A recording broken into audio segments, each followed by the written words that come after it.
Usambut Menteri Nambak Kajala beri kimi kata kampo yang bak persoalan tensang ulah ken maka jing tho kai channel C ka bo channel secretary ubang lu ka jok po publicity secretary ka sa channel C ubasang ke panak trau ubratwa baka sangka kloi ban peteng ya ka jing ka suk baka sarkar baka kloi banyak kendu bak persoalan tensang tambah ka jaka ka dei pelabu pa pembeda ka sang baka long tangga drama long baka sarkar jela baka sarkar penengru ada menta ka pedang pli ya ka jing khang banyak kan suk baka channel C ngaruh haki social media kamdon kum kata dengan supaya ya katu ka kiketin ke begitu matrai kalong ngatat kalong nok kalong kum ka kam drama nrei bi habang ngakren seriously hakaba ngamla ban kren mangamarui claim ka authority len ka bor ba ai ka Ministry of Home Affairs Namar kamla ru ban long bangan invite mga na state government lada ka Home Affairs lada ka Government of India kam agree kata they on that basis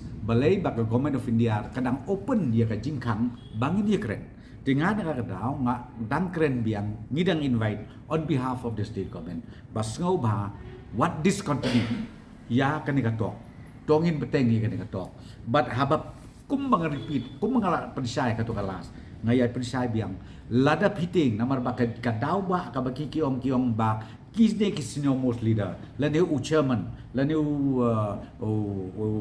commander in chief kimnut banwan hana bayo sakit te yakataru nila ay ka assurance bangin ay ka safe passage but lada pikwa pa ban karen hakano no ka chaka ka pikwa la si hame kalaro yakataru ngilong open bakin propose bangki ka jaka tambah habang ong kumta mendai kin bakin tok kumngi ke social media bangi invite you ba prostun ban wadi keren kata kalong komopi ka kam dei ka kam official mereka kam official kalong mendai ba prostun invite dei ka government of India but ka state government ka ba invite na kamenta ka talk but ki HNLC the honorable chief minister I think the other day after the cabinet he already said even me also, I've already requested again, resume for talk.